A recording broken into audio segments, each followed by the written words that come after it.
welcome to the 43rd MMA Podcast. It's May 17th, 2013. We got a bunch to break down. There was a swirl of news coming down around the fine and I guess 90-day suspension of Pat Healy for testing positive for marijuana metabolites. A lot of stuff going down. Brian Caraway getting his bonus. Nate Diaz calling him shit because of it. And we have a whole week of MMA news to break down as well. Talking Anderson Silva, Uriah Faber, Ben Askren, Bruce Buffer, Mark Hunt still stuck in New Zealand. We also got UFC on FX 8, Belfort versus Rockhold this weekend. So we got a bunch to break down this week. Let's do it.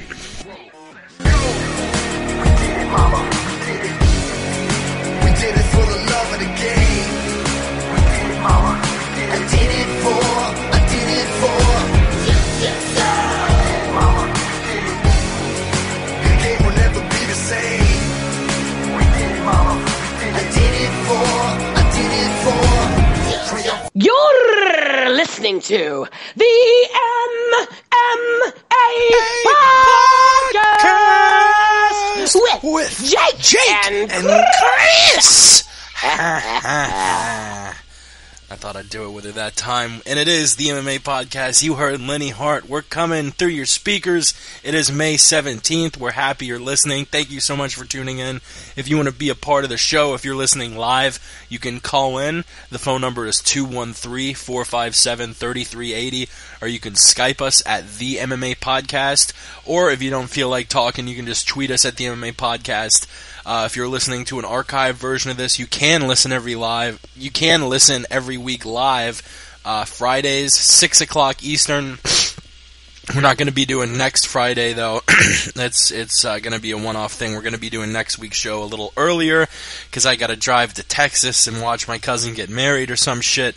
I might swing through Austin, Texas, and toke up a few bowls with Ramsey's. Who knows if I got time or not. But yeah, speaking of Ramsey's, what is the word on the street, my friend?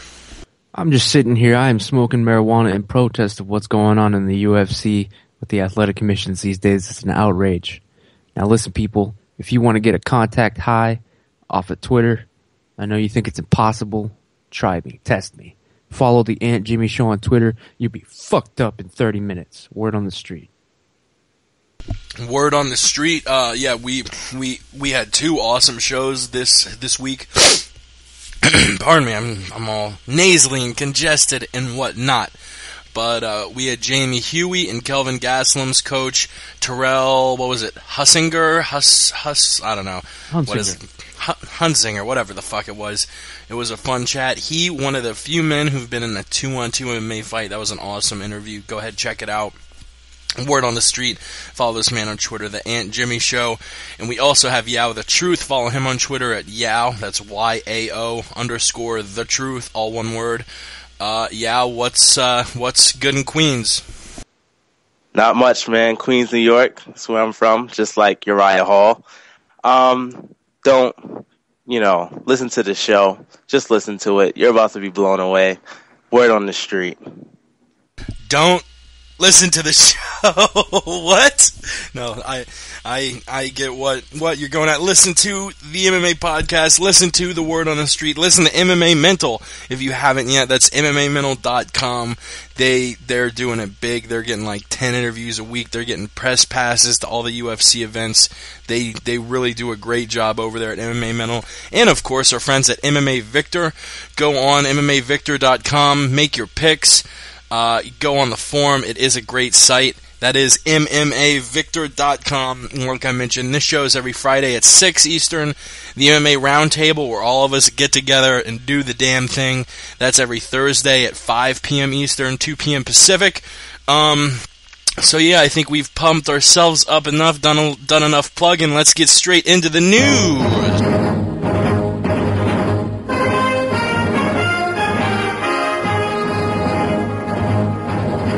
In the news, we'll start with what everyone's been talking about the last few days in mixed martial arts, and it is Faggate 2013, also known as Nategate 2013.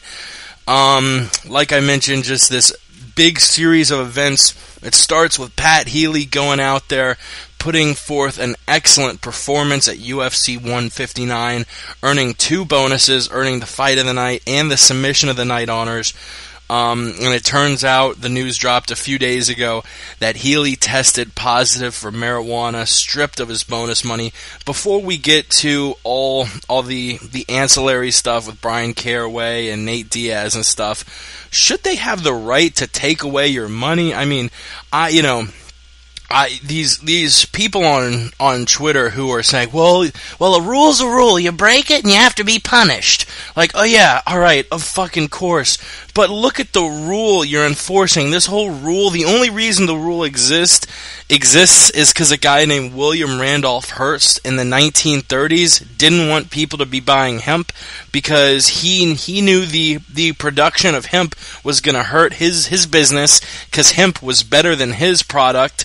I believe he was a cotton man. I'm not sure, but he was in the business of bringing hemp down because it was a superior product than his own. It was stronger. It was cheaper. And he puts forth this campaign pretty much saying that, oh yeah, this thing that comes out of hemp, marijuana, it makes black people run around and rape or white women. Literally insane stuff that if you tried to say it today, like if William Randolph Hearst tried to say what he did back then today, people would out him as a crazy, lunatic, racist motherfucker. But in the 1930s, everyone was a crazy, racist, lunatic motherfucker, so he really didn't stand out too much. Next thing you know, a movie called Reefer Madness is out. Next thing you know, marijuana is a Schedule I drug. Next thing you know, it's 2013 and fighters are getting their paychecks taken away, their livelihood. You know, it's not a free gig training for a fight. I'm sure a lot of that bonus money went toward, paying for training, paying for traveling. You know, Healy is an elite athlete, and it boggles me how not only do they turn the fight into a no contest, which I guess should happen because he did fail a drug test, but to take away all his money too, whether or not he was high, that was the fight of the night between he and Miller. That was the submission of the night. He was awarded the Fight of the Night bonus because he went out there and fought an exciting war, and whether or not he tested positive, that doesn't take away from the fight. It angers me. It angers me even more that the money goes to a little bitch in Brian Caraway. We will get to that next. But should they have taken his money away? Ramses? I'm tired of all these stiffersons trying to tell me that, the rule's the rule, though. It is what it is. He broke the rules. You fucking sheep people. You hack MMA journalists and Jay and Ray. Except for Sugar Ray Thompson and Jay Jeans, all right? They just don't know any better because they haven't smoked weed, all right? Look, the rest of you people are sheep, hack MMA journalists and commentators. You guys know nothing about the real world. You guys got to understand. The New World Order doesn't want you smoking weed. The government doesn't want people smoking weed. They don't want everybody smoking weed because what happens when you do?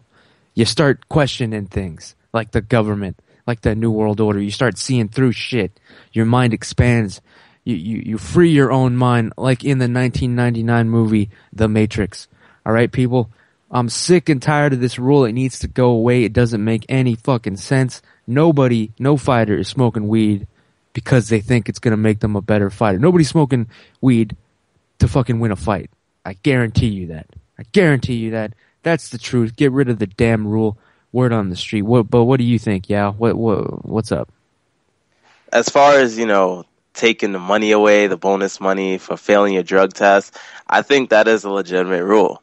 Because if someone is on steroids and they beat the crap out of somebody and then they find out that the person was on steroids, then that's not them. That's not just them beating up that person and winning the bonus money. So, it has to go both ways. It can't just be like, marijuana is not going to necessarily help you, go crazy and beat this guy up. But it still has to stand, the rule. But, that's basically what I think about the rule. Do you think it should be a PED though? Do you think if you smoke weed, like they should be testing for it? Yeah, I think they should, because I mean, it could help you for anything. Like, I really don't know what it could help you in fighting, but it's still a drug that you're not supposed to be using in a fight. I mean, in a sport. So it's a rule, and you have to abide by the rules. It's a stiffer sin. Have you ever smoked marijuana? Never in my life. I have smelled it before, though.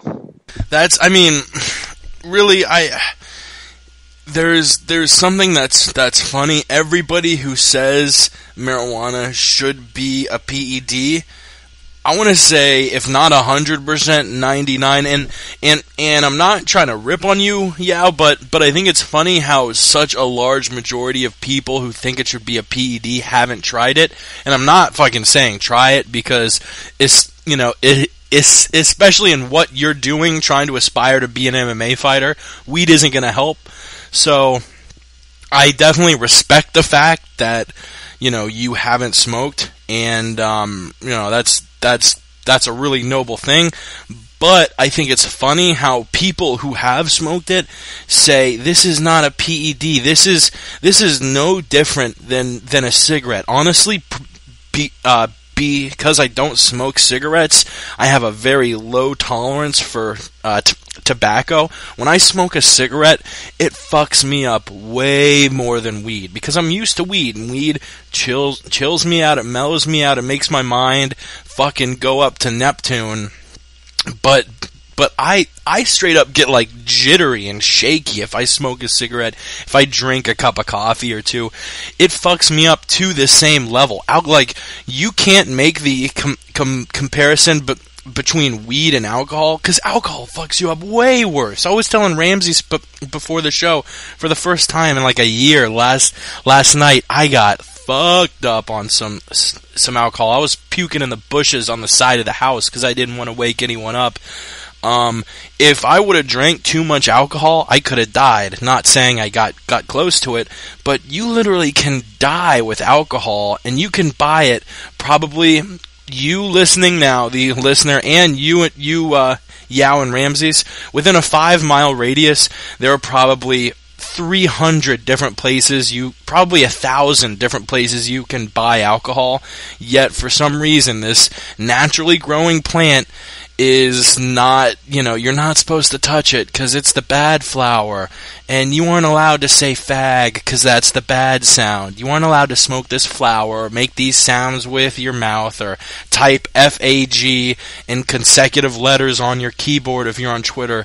It's just, it's wild how in 2013 certain things have excelled so much. We have iPhones that we fucking touch. They're like crazy technology-wise, yet we're still caught up on stuff like smoking weed and saying fag, things like letting 2 gay people get married if they want. People still have a problem with that, yet we're like on the verge of sending people to Mars. Are you fucking kidding me? It's just, it's something that I feel like we're going to keep on seeing, and it's going to keep on being a problem until the government steps in and says, alright, this is stupid. And if anyone was going to do it, it's Obama, but we see he's fucking a puppet anyway, and I'm getting way too deep with this weed rant, so I will move on to Brian Caraway. Talk about a mark-ass bitch. Brian Caraway, no one liked him to begin with. I don't know if I said it on the show or not, but I call him the most hated, irrelevant fighter in the world, because he's not really a challenger for any UFC belts, yet he is hated more than like Tito Ortiz and John Jones. People hate this guy. Why, do you ask? Well, back in March 2012, when Ronda Rousey and his girlfriend, Miesha Tate, were about to fight, they were sparring back and forth. Miesha Tate and Ronda Rousey are both very outspoken fighters.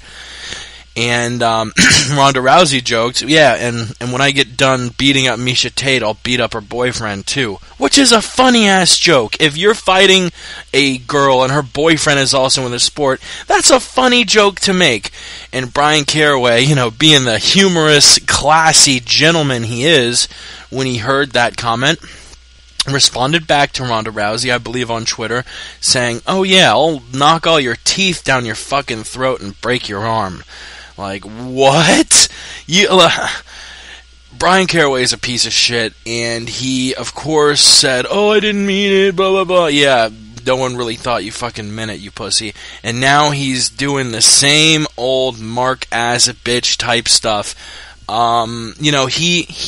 was awarded Pat Healy's bonus, which I can't really, I can't hate him for that, because that's not his choice, that's Dana White's choice. But then the rant he made saying, "I hate weed. I hate anyone who's ever smoked weed." Yao's on the part like, yeah, if people want to smoke it, they can. I'm not judging you. I don't think you're less of a person. Caraway's the kind of person, "Well, if you smoke weed, you're a loser, and I hate it, and I'll never try it, blah, blah, blah." And then saying, "Yeah, I'm friends with Healy, but I don't feel bad for him at all. That must have been a real expensive joint, huh? Ha ha ha." Like, alright, listen, if you're friends with Pat Healy, you don't say that kind of shit. I'm not friends with Pat Healy, yet I'm offended. You saying you don't feel bad for somebody? Your friend lost $130,000 and you don't feel bad for him?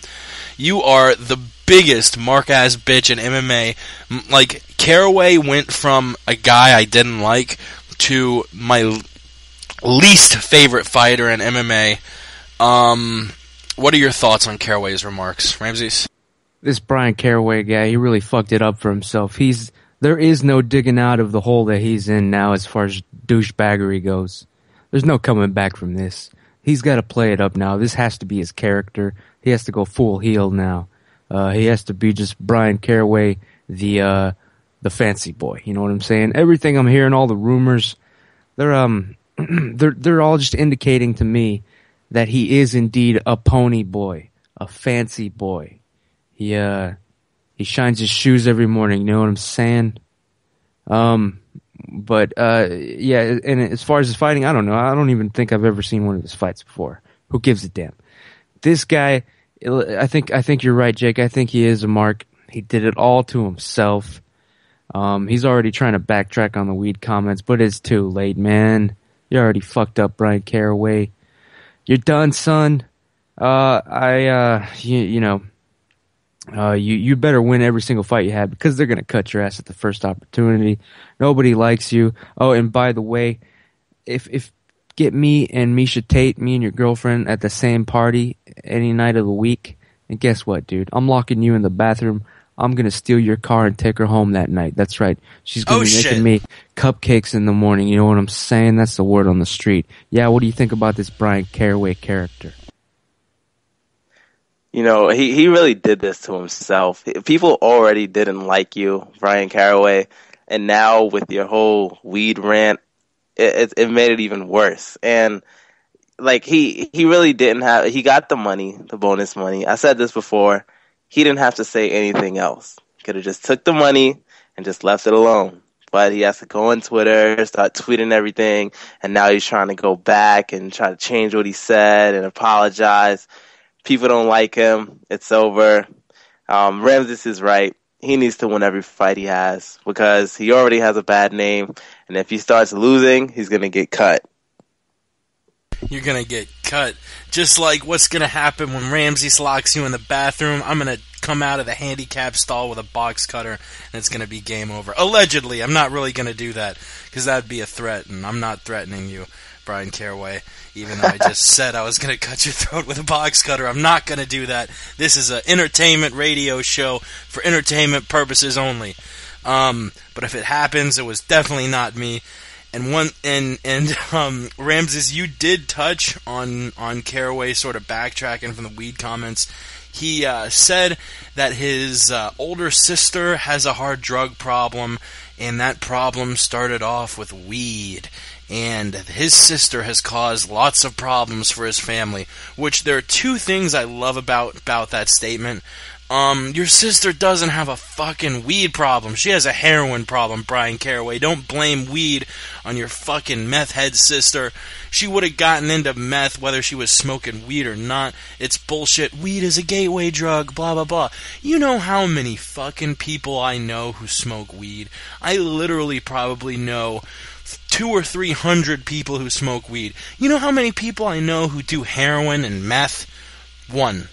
And I think he's in rehab trying to fix that. What I'm trying to say, don't blame weed on, it's like, say I drink a Coca-Cola and then walk out in the middle of the road and get run over by a bus. That's like my whole family blaming Coca-Cola on that shit. It's not weed's fault. Your sister's a meth head, Brian Caraway. And the other part I love about that is him saying, yeah, and my sister's caused a lot of problems for me and my family.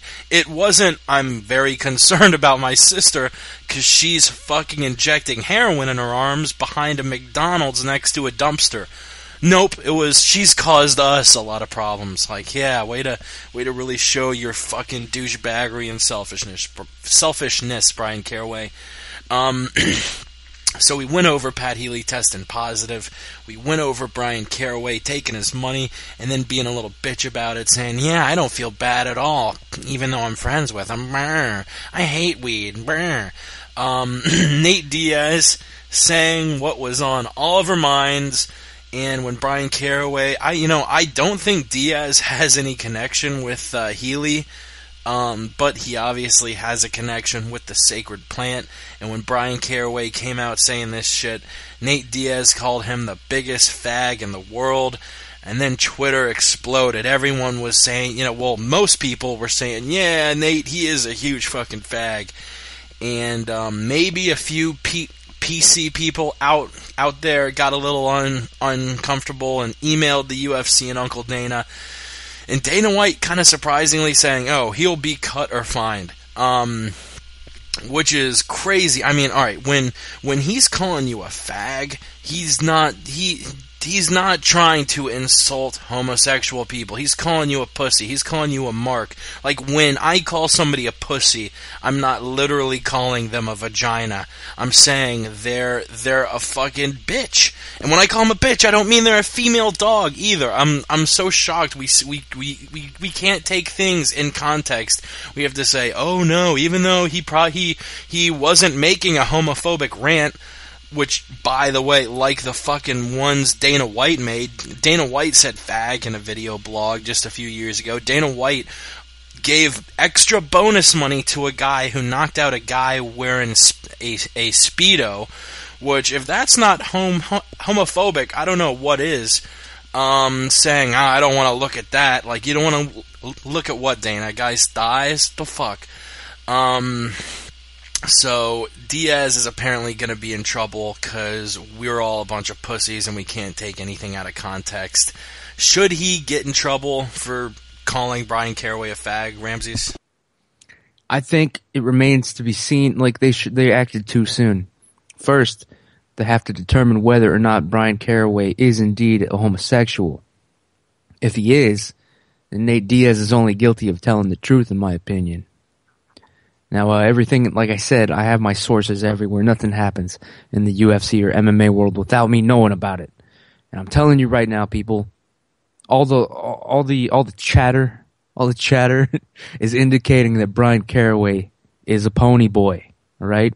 A fancy boy. Nate Diaz needs to use that term from now on just to avoid some heat. But what he's saying was the damn truth. What do you think, Yao?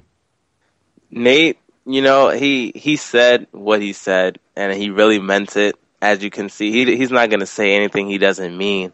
But to take it literally, how I guess Dana White did, was a little too much. But then again, as you see with Mitrione when he called Fallon Fox a freak, there's just certain things that aren't going to sit well with your boss, Dana White. So I'd like to know if there's like a handbook or something that's given out to the fighters so they know what they can and cannot say. I mean, they probably know, but I'm sure there's other fighters that are now kind of thinking about everything they tweet out. which isn't good. You know, you don't want to have to think like 10 minutes long before you tweet something because you might get suspended or cut or fined. So I think what needs to happen is they probably do have meetings or whatever or emails sent out, but there needs to be like fighters need to know what they can and cannot say. Yeah, I was listening to the Adam Carolla podcast, and they actually were talking about it because they had Tracy Morgan on. Tracy Morgan was in the news recently because he made a joke, or not recently, but it was like a year or two ago. He made a joke saying if he found out his son was gay, he would stab him. Obviously he's joking, but people got outraged. Oh, what do you mean? And Adam Carolla made a really good point. Look, if you're a school bus driver or a kindergarten teacher, yeah, maybe back off the blue humor a little bit. Maybe keep it censored. But these are comedians. You can't censor them. UFC fighter definitely is somewhere in that gray area between school bus driver and stand-up comic.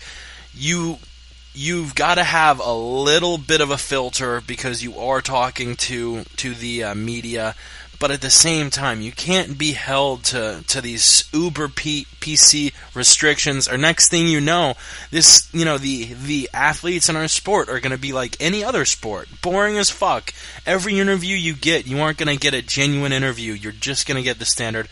My guys and I, we go out on the field and we work as hard as we can, and we try and get the victory, and if we get it, that's awesome, but if we don't, we'll still go out there next time and give our full effort.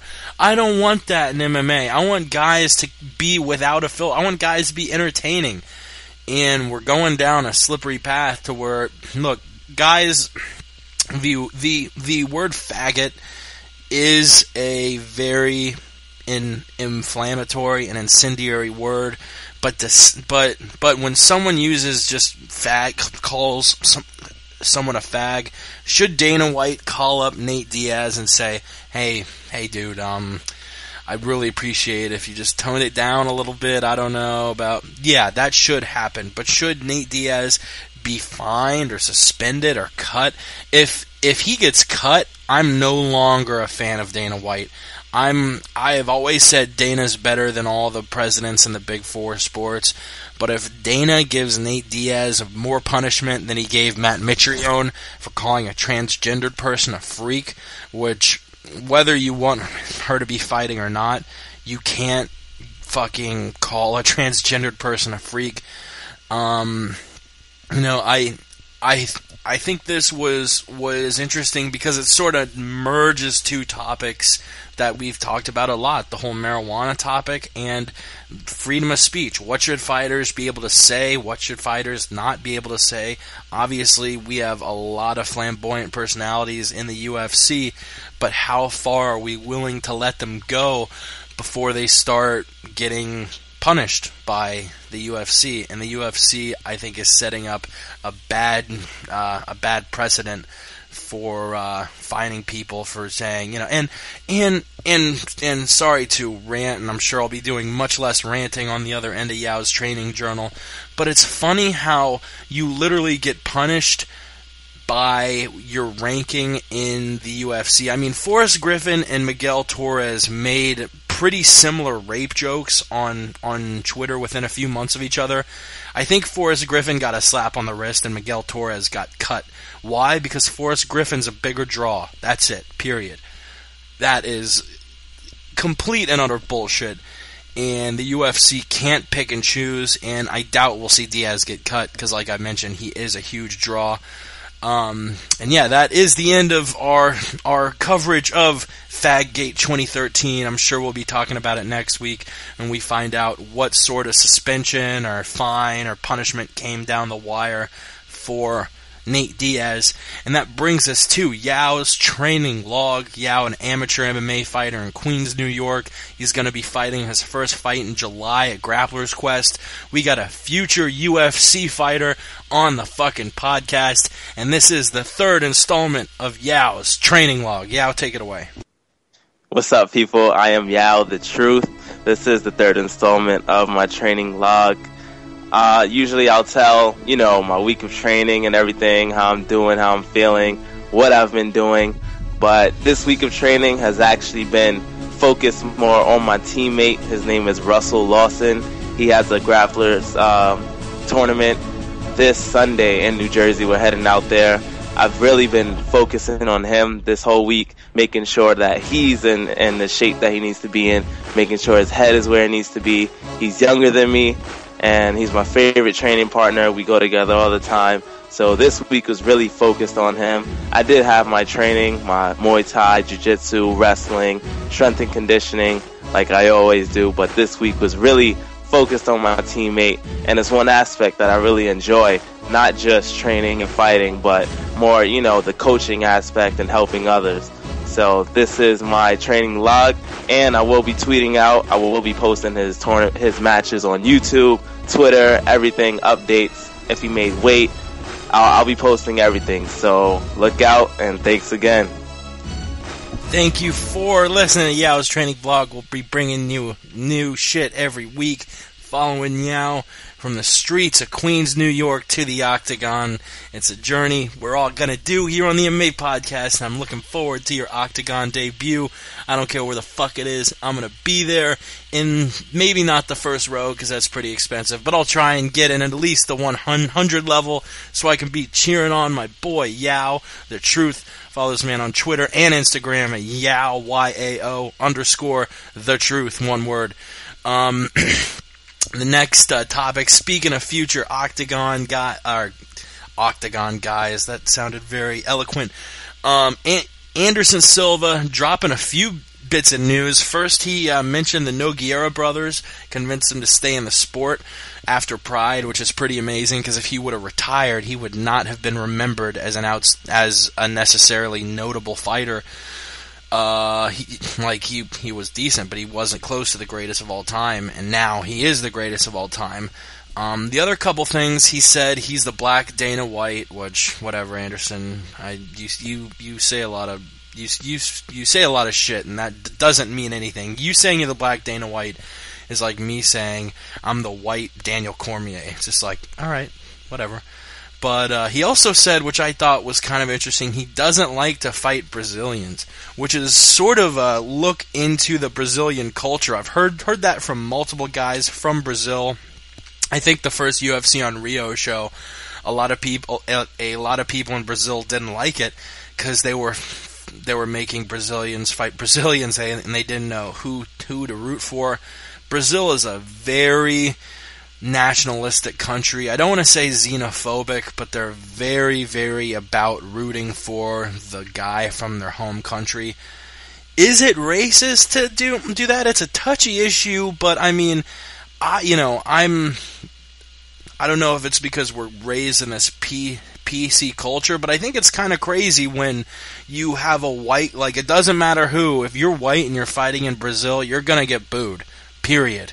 Like, if that was going on in the U.S. with Brazilians, where we booed a Brazilian every time he fought a white dude, people would be calling the U.S. backwards and, oh, look at these rednecks booing whoever fights there. I mean, even when people start a USA chant, people roll their eyes. Is it necessarily racist to say you only like to fight people from other countries, Ramses? Look, guys, this is all just alleged here. I'm hearing a lot of rumors that Anderson Silva is racist against white people. I'm hearing that he hates white people. I'm hearing he won't let his daughters date white men. I'm hearing his limo driver is a white man. He's a helicopter pilot, white. The gardeners, everything. It's all reversed. It's all backwards. The white gardeners. It's crazy what he's trying to do here. And he does hate Dana White. He hates Dana White's last name. He hates everything about the man. Allegedly. He is a racist, supposedly, according to this dude on Twitter. That is the word on the street. What do you think? Yeah, is Anderson Silva racist? What's happening? I don't think Anderson is racist, but his comment saying that he doesn't like fighting Brazilians or whatever. He just, I guess, doesn't like to fight his own people, which is, I mean, okay, A lot of people are going to take it, the media, they're going to take it and try to twist it around and everything. but he just doesn't like to fight his own people. Yeah, I don't know if it's himself being racist. I don't know if it's the country being racist. But it's pretty racist when you boo every white guy who comes in the ring. And Ramses, I have heard various reports that Anderson Silva is a racist against white people. He uses certain derogatory terms like honky and cracker, and refuses to give any interviews to people with skin lighter than his own. We got to send Yao the Truth to Brazil to get that Anderson Silva interview, because he won't talk to me and Ramses because I'm white as hell, and Ramses isn't that Caucasian, but he's still whiter than Anderson Silva, and that's enough for Anderson Silva to give him the brush off. We actually have someone tweeting in, our very own Sugar Ray Thompson, who tweeted us at the MMA Podcast, and if you do want to tweet in, we'll read your tweet on air. That's at the MMA Podcast. Ray tweeted, "Is Ramses a faggot? Does he love Brian Caraway?" ? Wow, I guess I better address that, huh, Sugar Ray Thompson? No. I guess so. No, for the record, for anybody listening, all my ladies on my Twitter girlfriend, shout out, you know who you are. I'm telling you right now, I am not a, quote, faggot. I have never had a homosexual thought in my entire life. All right? Never. It's never going to happen either. I'm all about the ladies, even though I have yet to experience the touch of a woman. Hit me up on Twitter if you're interested, though. But Ray, you go to hell or you fight me. Those are your only two choices in this life now. It's coming down to it, buddy. Word on the street. Word on the street after Ray gets through fighting. Who is Ray? I think Ray is scheduled to fight some UFC fighter. And you're going to fight Eddie Sanchez, and then the winner's got to meet in the octagon. The next topic, Uriah Faber saying, "Motherfuckers, I'm still here." He is one of my favorite fighters simply because of the fact that he was one of the people who got me into the sport about 5 years ago. Being in a college dorm, I'm flipping through the channels. If I saw the WEC on, I think it was on it was on Spike or Versus or something, I would tune into the WEC and watch this guy Uriah Faber. This is the middle of his WEC championship reign, and he just bulldozed a motherfucker. He was so explosive. I was just like, damn, this sport is awesome. Faber saying he's still here. Is he, though? Will Uriah Faber ever be a UFC champion? I say yes. I don't think it's likely, but at the same time, you look at the current title picture in the 135-pound class, and I've talked about it before, so I'll make it brief. If Aldo beats Anthony Pettis, Aldo moves up to 155. Renan Barão has said on different occasions that if Aldo moves up to 155, he'll move up to 145. He does not like the cut down to 135, and the only reason he doesn't fight at featherweight is because Aldo, his training partner, is already there. So, Barão leaves the 135 weight class. Dominic Cruz, you got a bum knee. I was not buying into the whole theory of GSP having a bum knee that Ramses was putting out there, but I think after 2 surgeries, yeah, maybe you can fight, but I don't think you're going to be past 80%. That last Cruz-Faber fight was razor thin, and I think a bum knee that takes away the mobility from Cruz would hurt him a lot. I think Faber beats Cruz if Barão leaves the division, but pretty much Uriah Faber's championship hopes hinge on whether or not Renan Barão leaves the division, because as long as Renan Barão's at 135, no one's taking that belt from. What do you guys think? Is Faber really still here, and is he a threat for the UFC championship? Every time Uriah Faber gets another title shot, I weep in embarrassment for the UFC. It's just getting a little pathetic now. Hopefully this is my prediction. Uriah Faber gets one more title shot, of course. He's going to break both hands during the fight. He's going to lose the fight horribly, and that's going to be it for this guy. Dominic Cruz, though, he needs to get his ass to Germany, get some of that stem cell injection, that Captain America serum, that Hulk nuke injection, that radiation crap. Otherwise, I will only see him come back for like exhibition matches, works people, and that's going to be a sad day. I'm going to feel sorry for the dude. I like Cruz, but I'm done with Faber. But yeah, I don't know. You got something in your heart, a place in your heart for Uriah Faber, the California kid. What's up? I'm a huge fan of Uriah Faber, but lately I stopped looking at him as a fan. Excuse me. I stopped looking at him, from a fan's viewpoint and started looking at him as an opponent. And I believe that he can still win the UFC championship because he's gotten noticeably better for some reason. He's like 33, 34 now, I think, and he's gotten better. His last two opponents were Ivan Menjivar and Scott Jorgensen, but those were great performances. And I still believe that he can win the UFC championship. And as far as Dominic Cruz, the 2 surgeries, that's kind of bad, but it's all in the mind. If he believes that he can come back and be, if not the same guy, close to the same guy he was when he left, then he can still, reign as champion, but it's all in the mind. It's all in the mind. Yeah, UFC, MMA, any sport really, it's there's a huge mental aspect when it comes to it. I remember when I first started playing basketball, my biggest problem was mental. I would miss a shot and I would just be cold the rest of the game because I'd beat myself up and fuck up the rest of my shots. So there is a huge mental aspect. Donald Cerrone actually recently came out saying he was seeing a sports psychologist because he went through some heavy shit. So I think Faber has the mind to get over that mental barrier. He's a veteran. He's won the championship before. The guy, a very interesting stat, the guy has never lost in a non-title fight. But we've seen, I think, in his last 5 attempts, he's 0-5 in title fights and undefeated still in non-title fights. So he will at least get another crack or 2 at the title. People give Zuffa shit because Faber gets so many title shots. They are not unwarranted. Uriah Faber, like I mentioned, has never lost a non-title fight. So the fact that he gets himself back in those championship fights are because of that, not because he's getting favoritism. Now is the time when we switch it up for 10 seconds, 10 solid seconds of sports, where I talk about all sports, not MMA, for 10 solid seconds. Let me warm up the old voice box. I'm going to be saying a lot of words in the next 10 seconds. Miami, Memphis, and San Antonio cruise into the NBA Conference Finals, while Boston rallies with a historic comeback win against Toronto to advance in the Stanley Cup playoffs. Baseball is still boring as shit, and football is making news. Even though nothing's happening, I saw some hot bitches skateboarding on the X Games Barcelona day.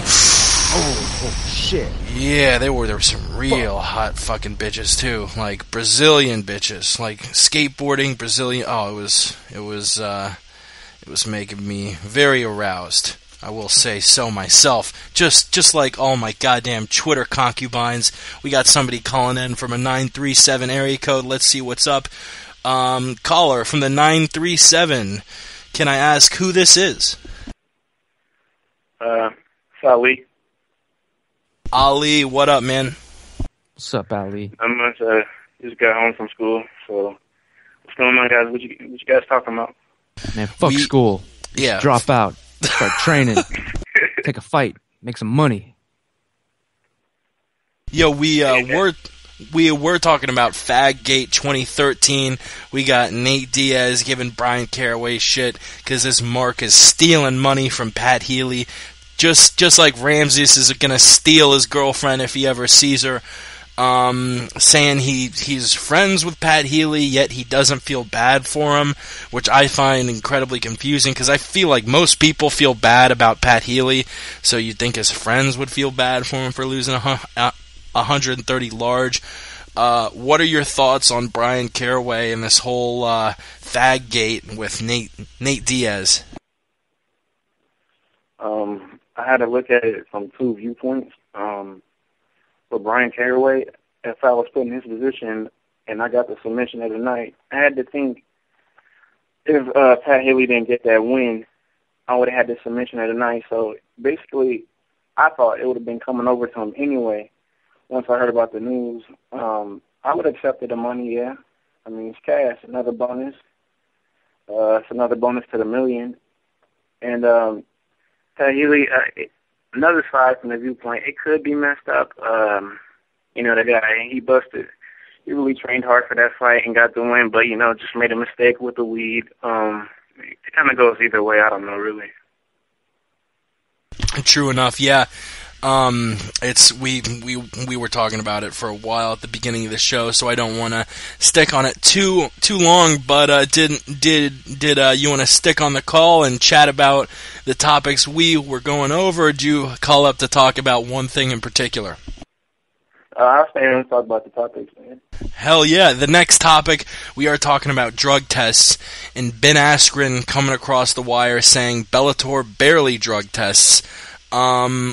What responsibility does a promotion have to screen fighters? Because I had no idea it was up to Bellator. I thought it was all on the state commission, so I'm not really sure what Askren's saying with Bellator barely drug testing. I don't know, because I noticed they do fight in weird places. They don't fight in Vegas. They'll fight in Broomfield, Indiana, and they'll fight in another place in Georgia or Tennessee. I wonder if they're just picking states that are lax, or if they themselves are not testing. Ramses and Ali will do it. The order we've been doing all night is me, then Ramses, and Yao, and we'll plug you in after Yao puts in his 2 cents, so it'll be me, Ramses, Yao, then Ali. Follow him on Twitter at Wolverine432. Ramses, what responsibility do promotions have to drug test fighters? Look, man, I've been in the fight game for a long time. Let me just tell you people how it really works on the streets. Ariel Hawaii ain't going to be telling you this shit, all right, people? You can pass any drug test in this world with a $100 bill, all right? You know what I'm saying? All you got to do is grease the right palm at the right time, right before you piss, basically, or after you hand it back to them. Except if you're in the UFC, if you're in that level, if you're the UFC, you want it to be a sanctioned sport by all the commissions. You got to pay a little bit more to the man, you know what I'm saying? You got to pay your dues. It's a hefty fine. You got to grease a lot of palms. That's why you see so much trouble there in the UFC, but none in Bellator. I don't believe anybody's ever got popped for anything in Bellator. You got to ask yourself why. It's because I'm telling you the fucking truth, people. You pay people money to look the other way. You don't even test them in the first place. Who cares? Who's watching? One guy? Who cares? He gets an extra $1,000 that month. You think he's going to give a damn? Why ruin a good thing? You know what I'm saying? That's how it really works in this goddamn world. But yeah, the truth, what do you think? Bellator not testing its fighters? What you think that's fair or not? It's got to piss you off since you're clean, right? What's happening? I gotta agree with Ramses 100%. I mean, that was amazing. He knows what he's talking about. Bellator not, testing and everything. That looks kind of bad on their part. And I'm curious to see what exactly is going to happen with Askren. They probably won't do anything since they don't even drug test. But that's kind of bad that he said that when I first saw it. Coming from a fighter, not even somebody that kind of owns a business or is a partner. But they will definitely have to start, drug testing a little bit more now that it's out there that they barely drug test. Ali? Pretty much same thing. I read about the article on the story, and I was kind of shocked that, guys really don't get drug tests. And it made me, have, a little conspiracy thought about when Hector Lombard was in Bellator. I mean, he's pretty huge. I was thinking, is he on roids, And maybe that's the reason why he's getting those big wins. Ali's a smart man. He's got it. Yes, sir. But, all right, wait, what happened? No, sorry. Go ahead and finish up what you were saying. Oh, man, I lost my thought, man.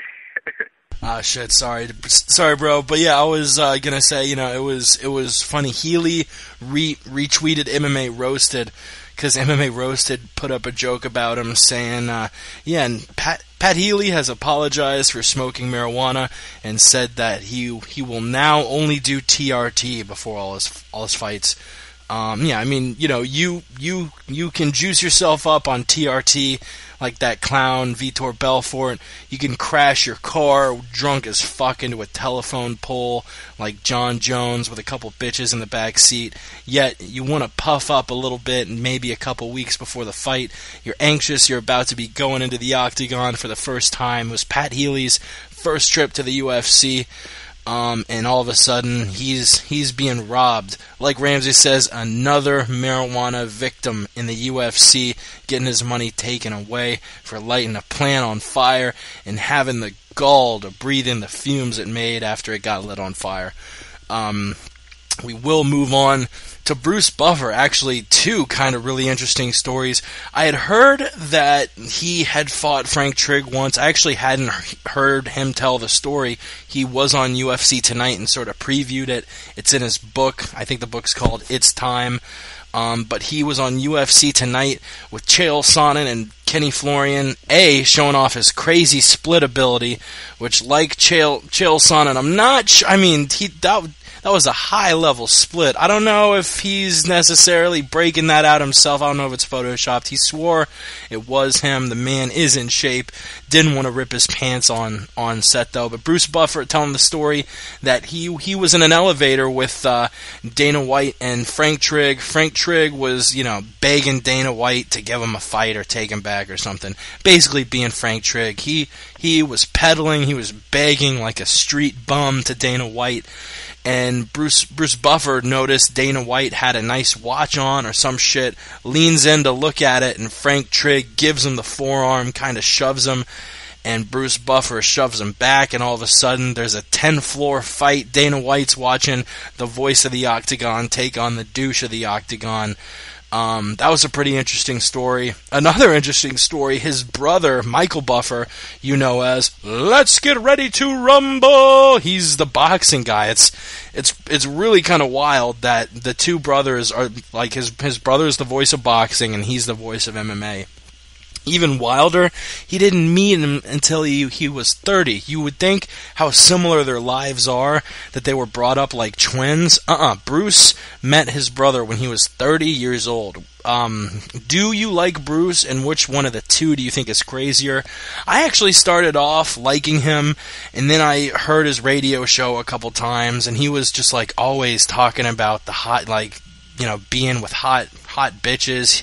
I think he actually made an allusion to it on UFC Tonight, like, yeah, you know, I'm living the life. Who would have thought being 40 I'd be able to walk around with a hot woman on my arm, blah, blah, blah. I'm not into the whole having a chick to, you know, show her off and flaunt her and look at me, I have a woman on my arm who's hot. I'm not really interested in all that, except for the times we're smashing. You know, it's like a lot of guys think a woman is just a status symbol. I'm not really wrapped up into that. So at first I was like, Bruce seems a little douchey. But the more I hear from him, I don't think he's a douche. I like him. And as far as what's wilder, the fact he met his brother, who literally is the Bruce Buffer of boxing when he was 30, that is so wild to me. It's pretty unbelievable. Ramses, give us the word on the street about Bruce Buffer. Look, here's a story that you won't read in Bruce Buffer's new book, It's Time, on sale in all major bookstores and online at Amazon.com right now. Check it out. Here's a story about the time I met Bruce Buffer. It was UFC 69 in Houston, all right? I met Bruce Buffer. I was having a good time. He was like, hey, aren't you the Aunt Jimmy Show? I'm like, yeah, man. And he's like, all right, we're going to party tonight. He is legit. It is all true. What was it? He's popping bottles with models or whatever. Let me tell you something. Me and he gets the presidential suite in the hotel room. We're having the party after you know, seeing George St. Pierre get his ass whooped by Matt Serra. Me and Bruce Buffer are just having some cocktails, drinking down some champagne. He brings over this beautiful woman, the most beautiful girl I've ever seen in my entire life. And he says, "Do you know who this is?" I'm like, "No, I don't know who that is." He's like, "This is the most expensive hooker in Houston, Texas." And then he grabs a bottle of Cristal. Now, I was pretty high, so I might have just imagined this. He grabs a bottle of Cristal and just busts it upside that hooker's head. All right? And then he's like, I'm popping bottles upside these models. You know what I'm saying? And I was like, Bruce Buffer, you're the biggest pimp I've ever seen of all time in this collection. And he's like, yes. Now, don't you ever fucking repeat this story to anybody else again. And again, I was high. It might not have happened. I don't know. But Bruce Buffer is legit. So is his brother, Michael Buffer. They're both awesome. They're geniuses of business. They make all of their money suing the shit out of people who use their phrases. They trademark everything and they sue the shit out of people. That's why they're millionaires. And, I'm sorry to say, Jake, we used the phrase "it's time" a few times during this podcast, so you're going to owe him at least six figures by the end of this shit. Oh, that's the word on the street. Yeah, what do you think about Bruce Buffer? You ever meet the guy? I have to say that Bruce Buffer is more exciting than Michael Buffer for me. Like, he really gets, he's like the modern day announcer, you could say. He really gets the crowd in a frenzy. Like, when I was at UFC 159 back in April, it was really amazing hearing him live instead of just on my TV, how I usually hear. And it really gets the crowd in a frenzy. So I lean toward Bruce Buffer more than Michael Buffer, but they'll both have a place in history. Ali, what are your thoughts on Bruce Buffer? You like the guy? Yeah, I like him, man. Ever since I've been watching UFC, MMA, and I first heard his voice, I was like, man, this guy has like a voice from God. I want him to, like, announce my name, when I'm out there in a cage or something. He seems like a pretty cool guy, living the life with the ladies. I salute him all the way. For sure, yeah. If I were to pursue a career in the UFC, I think probably above the fame, above all that shit, it would just be cool as shit to hear Bruce Buffer go, Jake, nickname Walters. If I had a nickname, that nickname would be nickname that or Lou Lemon Schultz, but we'll get to that on the next word on the street. Mark Hunt, but speaking of the word on the street, we will get to fight tips in 1 second, but we got one more topic to cover, and that's Mark Hunt still stranded in New Zealand. Will he get to the U.S. in time to fight Junior Dos Santos or not? I think he's already kind of screwed. It's 8 days until the fight. Even if he got on a plane tomorrow, a week away from the fight, he loses a day on the flight. It's going to take a few days, at least 4 or 5, to get the time change from New Zealand to America correct. Mark Hunt is already fucked at this point, and to be completely honest, it might serve him better just to stay in New Zealand, because traveling to America is not going to be a good thing on fight week. So I do think we are going to see Junior Dos Santos take on Roy Nelson, which props to Roy Nelson for taking the fight on short notice against a monster who savaged him just a year or two ago, and is probably going to savage him again. And who do you think has a better chance against Junior, Roy Nelson or Mark Hunt?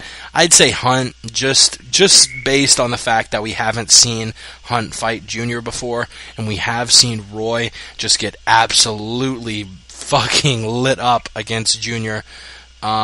What's your take, Ramses? What's the word on the street? It's all over for Mark Hunt, man. He's never going to make it. I don't know why he's even hanging on to any notion that he's going to make it. Let me tell you what really happened, all right, people.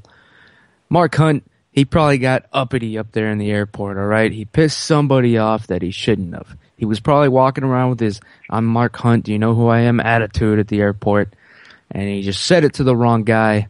He's just like, "Do you know who I am? I'm Mark Hunt." And this other guy was like, "Well, do you know who I am? I'm the nobody who is now a somebody, because I'm the one who's got to sign off on your visa, bitch."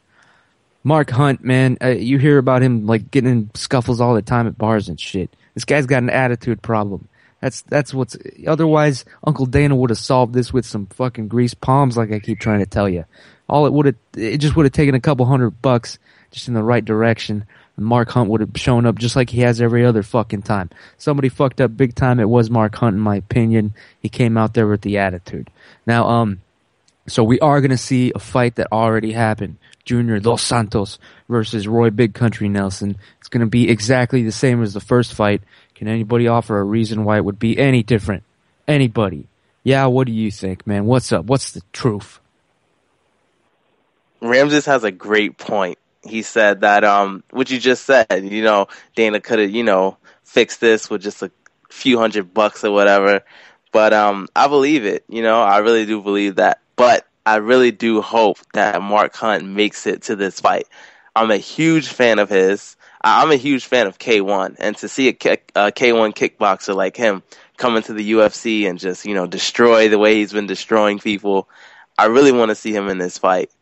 And I want him to win also, but if he can't make it and we have to see the rematch with Big Country and Junior Dos Santos, I don't know how that's going to go. I hope Dos Santos wins, because then there won't be a trilogy.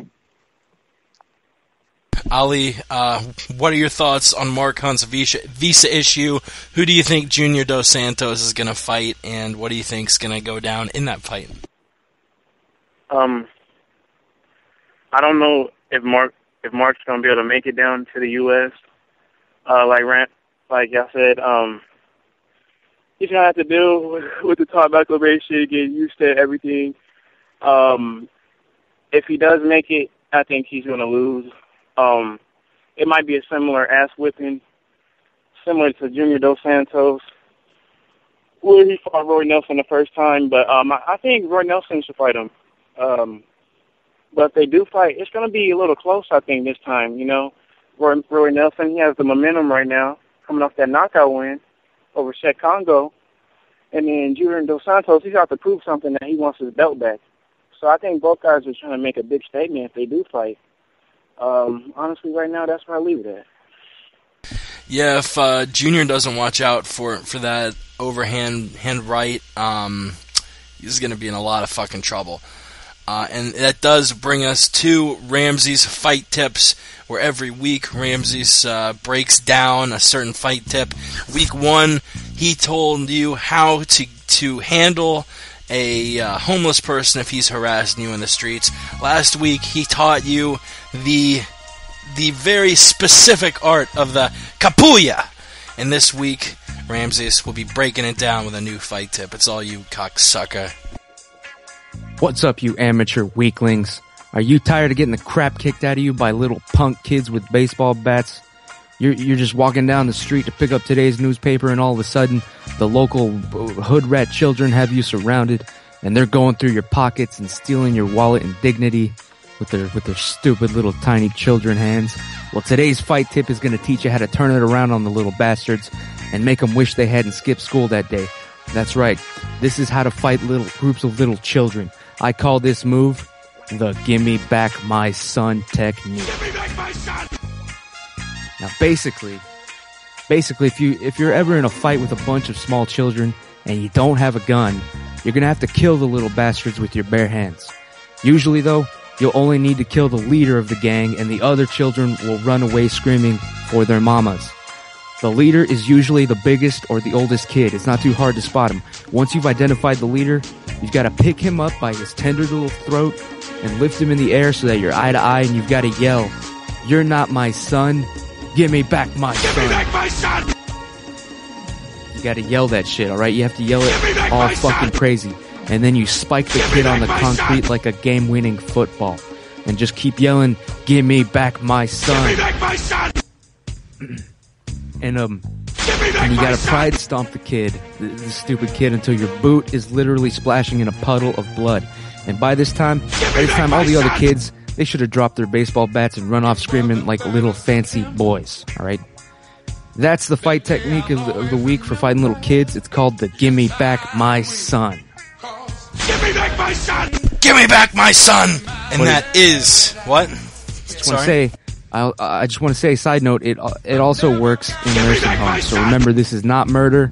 It's self-defense. It's thug jitsu. That's it. Tune in next week. See you at the dojo. Give me back my son! That is the fight tip of the week. Tune in next week for Ramsey's next fight tip. Before we get down to breaking down UFC on FX, just a couple more topics to cover.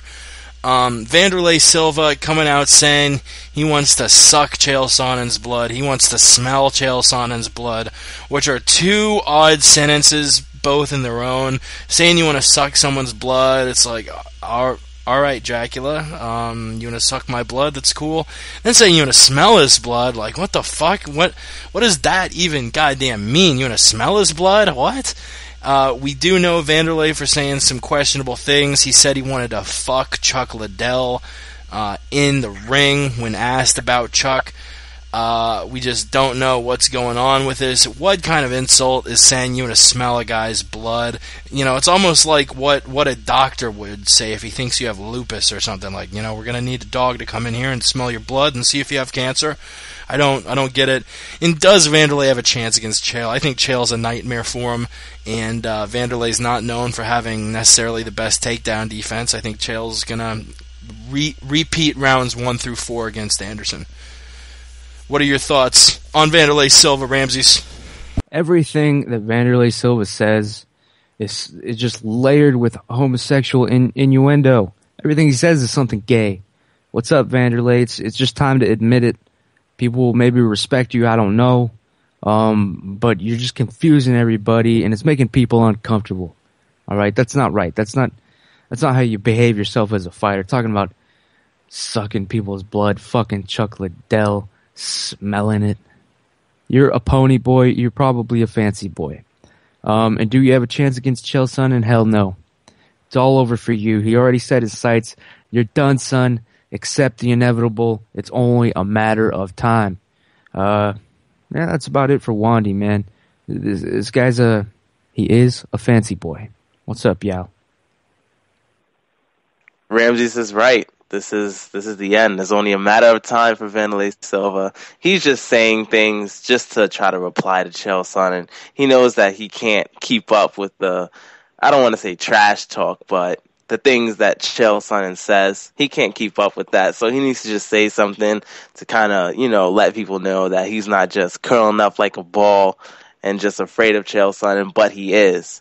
And when they fight, Chael Sonnen will destroy him. And then they'll probably won't cut him, but he'll retire. Ali, what are your thoughts on the man, Vanderlei Silva, as Ramses calls him? He's talking about all these homosexual acts. He's calling him the homosexual axe murderer. What is your thought on Vanderlei? Is he a fancy boy, and does he have a chance against the people's champion, Chael P. Sonnen?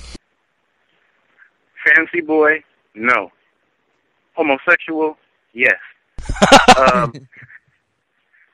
When I heard about the sucking blood thing, like, literally, question marks were everywhere with me, my eyebrows raised. I was like, what the hell is he talking about? I think it's just a thing that he really can't hang with Chael's charisma on the mic. He can't deal with the trash talk. When they get down to the fight, I think, what I know is going to happen, Chael Sonnen, second round submission victory. Yeah, Vanderlei is getting himself into something he doesn't want to get mixed up in. And I think after the Chael Sonnen fight, people are going to be calling for his retirement like they do every time he loses. We got a couple fight announcements before we get to the stat of the day and break down UFC on FX8. Brandon Vera taking on Ben Rothwell. Vera moving up to heavyweight. I have him beating Ben Rothwell. It's funny, he's coming off the performance of his career, which was a loss. He fought Shogun.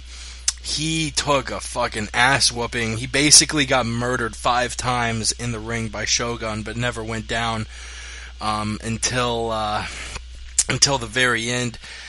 He's moving up back to heavyweight. I'm not sure why. I don't know why guys will move up to a weight class if they can make the weight class below. It doesn't seem to make a lot of sense. Maybe he just is doing it temporarily for Rothwell. Very simply, who you got in this one, Ramses? Yeah, nobody gives a shit about this fight. This fight doesn't matter. Nobody cares about Brendan Vera. Nobody cares about Ben Rothwell. So that's all I have to say about that, really. And I will pass it off to Yao the Truth. Vera versus Rothwell. This is really a bum fight. Really, no one cares about this fight. If anyone gets knocked out, I think Brandon Vera will probably get knocked out. But this is probably going to be on the prelims. And hopefully it's somewhere out in Brazil. What are your thoughts on Vera and Rothwell, Ali? I'm sorry, I can't stop laughing because you guys, it is going to be a bum fight. I'm not going to watch it. I'm telling you that right now. I know it's going to end in a KO. I think this loser gets cut type fight, and that's it right there. Yeah, I do tend to agree there. What's going to be a much more publicized heavyweight fight at UFC 164 in Milwaukee. Alistair Overeem coming back. He's rumored to fight Travis Brown, but nothing is official yet. What are your thoughts on Overeem? He did not look good against Bigfoot Silva. His hands were down. He seemed to be goading him. Is him training at the Black Zillions hurting him? What's going on? When we see Alistair in Milwaukee, which Alistair Overeem are we going to see? Are we going to see the Demolition Man Alistair, or are we going to see the Alistair that put his hands down and let Bigfoot Silva knock him out in the third round? I think we're going to see the Demolition Man come out.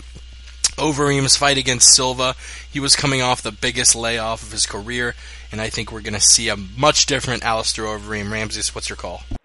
Now here's a fucking fight that I can get behind. Alistair Overeem is a person whose fight actually does matter, right? He could be fighting fucking, they could bring out stupid Latifa back from Switzerland or whatever, and he could fight Overeem. This fight would still be more important and mean more than Brandon Vera versus Ben Rothwell. So Overeem, man, it's going to be a layup fight for him. They want this guy to succeed in the UFC because he does draw people into the fucking pay-per-views, man. That's what matters at the end of the day. They're going to feed him somebody. It's going to be a sacrifice, all right? Overeem is just going to eat that person alive. He's going to learn from his fucking last fight, which was embarrassing. He lost to Bigfoot. He's going to learn from that shit. Too much cockiness. We saw what it did to him. This time he's ready. They're going to give him a layup fight. He's back, people. Mark my fucking words. What do you think, Yao? If there's one thing you can't say is that Overeem didn't look kind of good in his last fight. He just got a little overexcited and a little too cocky. But I am excited for this fight. One, because Overeem is my favorite heavyweight. Two, he is a Black Zillion. And three, he's fighting a guy in Travis Brown that trains at Greg Jackson's, which I despise, and I hope he loses horribly. So I am excited for this fight. I can't wait for it to happen, and it'll be one more for the black guy. One more for the black guy. Ali, what are your thoughts on Alistair Overeem? Will he come back as good as he was? And another interesting side note, is Alistair Overeem black? Yes or no? Ali? Alistair, yes, he is black. I seen a recent picture of him. He has some nappy hair. I think with this fight, he has to bring it. I think he is too. You know, that loss, I think he's really learned from it. You know, getting knocked out, being a little cocky, and also a bunch of confidence. I think he knows he's fighting Travis Brown, who's coming off that knockout win of Gonzaga. He knows he's a game opponent, so he's going to bring it to him. I think we're going to see the Demolition Man again. I think he's going to put Travis Brown away first round. Hell yeah, I do think we would see the first legit loss on Brown's record after Alistair Overeem. I'm looking it up now. I think, yeah, he has a black father and a Japanese mother, which, if you know anything about Tiger Woods, you know that is a goddamn lethal combination in sports. And that will bring us, before we break down UFC on FX8, I actually have a stat of the day pertaining to UFC on FX8, so without any further ado, here you go. Stat of the day! Stat of the day! Stat of the day! Stat of the day! Vitor Belfort ranks third all-time in the UFC in finishes, behind only Anderson Silva and Matt Hughes, finishing 10 of his 11 in the first round. Luke Rockhold is also a quick finisher, winning all 8 of his finishes in the very first round. Stat of the day! Stat of the day! Stat of the day! Stat of the day! Here comes the stat of the day! which kind of blew me away when I first read the stat. Out of 19 finishes combined between Rockhold and Belfort, 18 are first-round finishes. So they're guys who don't like to spend much time in the cage. They like to finish the fight, get the fuck out of there with minor injuries, go out to the bar afterwards, and mac up on some bitches like Bruce Buffer. Really quick, this is not the deepest card ever. I'm not really that impressed with basically any of the fights other than Belfort and Rockhold. I was looking forward to Jacare versus Philippou, but that sort of dematerialized when Philippou had to pull out due to an injury. Which prelim stands out the most to you? I guess Hakron Diaz versus Nick Lentz. And that just proves how shallow this card is, that other than Belfort Rockhold, the fight I'm looking forward to the most is Hakron Diaz against Nick Lentz. But which prelim fight stands out the most to you, Ramses? Look, man, I'm not even gonna pretend to give a damn about the prelims. I don't know who's fighting. I don't care to know. If I got time, I'll maybe pop on Facebook. I'll see what's going down. Yao, you looking forward to any prelims? I don't know. The only prelim I really care about on this fight is, on this card is Mike Rio. I'm actually excited to see how he's gonna do. You know, he got injured on the Ultimate Fighter, I think season 15, and he did really well in this fight to get in the house, and so I'm really excited to see how he's gonna do. Ali, what is your favorite prelim on the fight, if you have one at all? Ramses is not impressed with this card's performance. I don't think it's a great card, but I am excited to see Mike Rio. He's my arch enemy, if you didn't know. He actually has my nickname. He stole it from me before I went pro, so fuck him. I'm the true Wolverine. But Mike Rio, he says he wants to finish everybody in this entire career. No decisions. I think he'll probably get a TKO third round. Damn, we have almost got enough fights between our podcasts to make a whole card. We have Mikey Ricci against Yao the Truth. We got Mike Rio against Ali. We got Eddie Sanchez taking on Ramses. Our boy P Money on the MMA Roundtable yesterday put forth a challenge to that mark-ass Brian Caraway. I don't know if I'm ready to pick a fighter who I want to take on. Smith. Alan wants Colton Smith. Next week, I'll have a fighter ready. I'm going to look into it. I'm going to see whose strengths and weaknesses match up to my fighting style, and I will have an opponent matched up by next week. But speaking of fights and opponents, we'll break down the top 3 cards. Actually, you know what? Fuck it. We'll break down the top 2 cards, because Rafael Dos Anjos and Evan Dunham, there's not that many talking points on those 2 fights. The winner of that fight will be in the top 10, top 15 of the lightweights, and that's about it. Neither guy has really done enough to make himself explode on the scene of MMA. Let's get straight to Jacare taking on Chris Camozzi.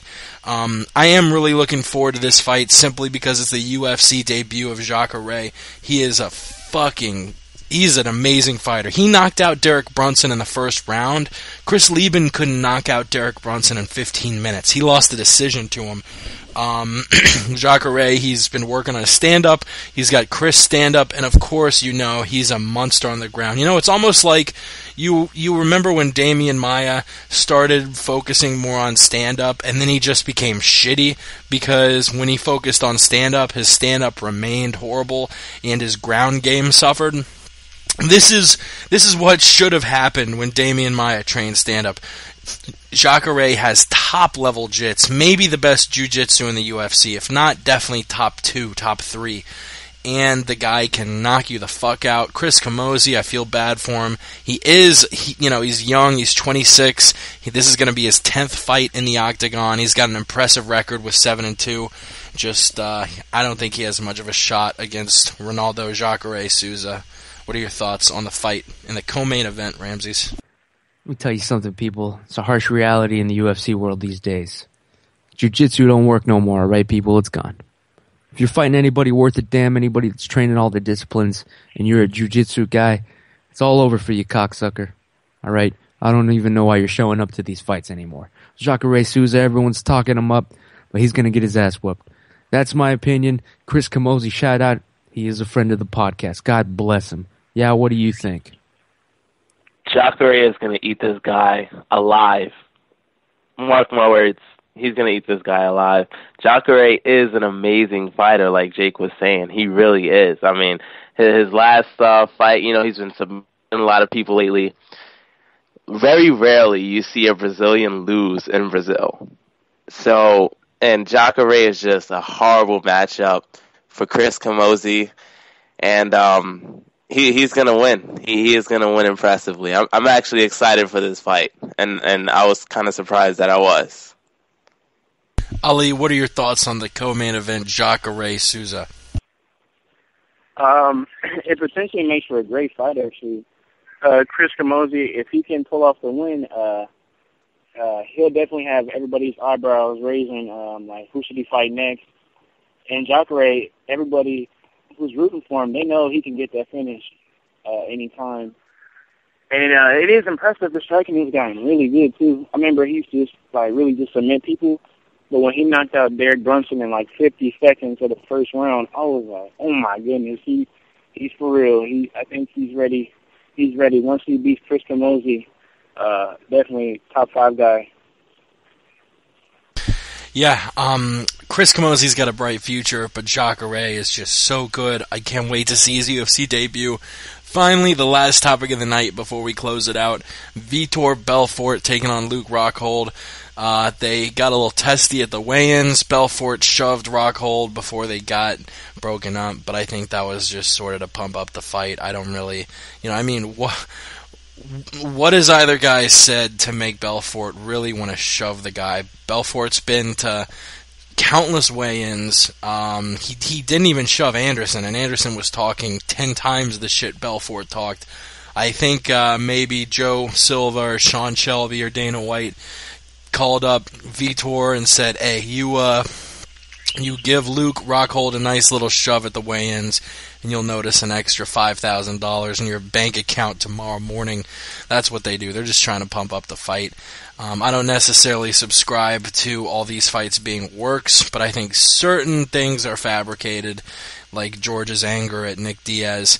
But yeah, I really wasn't convinced with that. But when it comes to the actual fight, Belfort-Rockhold, I've said it a million times, Belfort has the advantage of the experience, probably has better hands than Rockhold, but Rockhold has a more varied arsenal. He can throw the head kicks, younger, faster, stronger. Maybe not stronger because of the TRT, and that's the big issue. Luke Rockhold is already making excuses, already calling out Vitor Belfort for fighting in Brazil and taking TRT. If you're already complaining about your guy taking TRT, I think the result of this fight is pretty much well known. Vitor is all juiced up. He nearly beat John Jones, and I think he's going to be able to defeat Luke Rockhold. But if Rockhold wins, I wouldn't be that shocked, because these Strikeforce guys are fucking making waves. Ramses, Belfort, Rockhold, who you got? Vitor Armstrong almost had a stroke at the weigh-ins when Rockhold pretended to piss him off or whatever. That thing was a work. That's just your biggest tip-off that this whole fucking thing is already staged. Look, people, it's going to be in Vitor's favor, of course, but Rockhold's going to look good in his debut. I predict they're going to go the distance. The judges have been paid off. It'll be a decision for Vitor Armstrong. That is the official prediction that I'm making. And we're going to see a boring-ass fight reminiscent of Hendo Machida. What do you think, Yao? This is going to be a great fight. And simply because Vitor Belfort is going to win. It can be boring, but it's still going to be great because Vitor Belfort is going to win. He's a Black Zillion. He's my favorite middleweight. He can push hard. He's in the best shape of his life. He's been working with Miguel Cotto's former boxing trainer. What is his name? Oh my God, I'm blanking right now. Pedro Diaz. He's working on his boxing, his strength and conditioning. Vitor's going to go out there and he's going to finish Rockhold with either a submission or a knockout. And I cannot wait to see it. Ali, what are your thoughts? Belfort, Rockhold, who you got? I really don't have anybody for this fight, but it is definitely going to be a great fight. I do know that. Fight of the night, maybe. I think it could go fight of the night. I think it'll probably be a decision if Luke Rockhold has jitters. Luke Rockhold, he's really impressive. I remember, I believe he had like 5 rear naked chokes in a row, I believe. Thank you. And Belfort, you know, he's a knockout artist. Both guys can finish, but I think it'll be fight of the night. Great fight, remember. For sure, yeah, and that was our last topic of the night, so before we let you go, Ali, thank you for tuning in. Follow this man on Twitter at Wolverine432. You have anything else you want to shout out before we let you go? Derek Brunson, I'm coming after you, even though you weigh about 50 more pounds than me. You don't follow me on Twitter, you're getting knocked out in Brazil. Nice. Damn, after Mike Rio, he's coming after Derek Brunson. Watch out for Ali. And thank you again for calling in. I'm sure we'll talk to you another time, buddy. Yeah. For sure, that was our buddy Ali. Thank you so much for tuning in. Ali, I guess I'll let y'all get your plugs in as well. Yeah, where can we follow you on Twitter and Instagram and all that good shit? Yep, you can follow me on Twitter and Instagram at Yao_the truth. That's YAO_the truth. Just follow me. Just follow him, motherfuckers. And Ramses, what's the word on the street? Where can we find your ass? Follow me on Twitter, The Ant Jimmy Show on Twitter. If your neighbor's got a hot ass wife and you want to have sex with her, you follow me on Twitter. And guess what? Next time he goes off to work, you're going to be mowing the lawn, you know what I'm saying? That's the word on the street. Follow me on Twitter, The Ant Jimmy Show. Check it out. Check it out, and definitely go on YouTube. Just look up the Word on the Street podcast and listen to those. They are really, really fucking funny and pretty informative, too. We get some MMA interviews in. Uriah Hall, Jamie Huey, and the like. Thank you for tuning into the MMA Podcast. You can visit us on Twitter at the MMA Podcast. This show, it's every Friday at 6 o'clock. You can listen to the MMA Roundtable every Thursday at 5. Definitely don't forget to check out MMAmental.com. They got interviews out the ass over there. They're doing it big. Also, MMAVictor.com. They're doing it big as well. And I say it every podcast, but I really do mean the shit out of it. Thank you so much for listening. The positive feedback, you know, we have enjoyed the shit out of it. This is the 43rd podcast. I can't wait for the next 43 cocksuckers. Thanks for tuning in, and we will see you next week. Until then, we gone. We gone.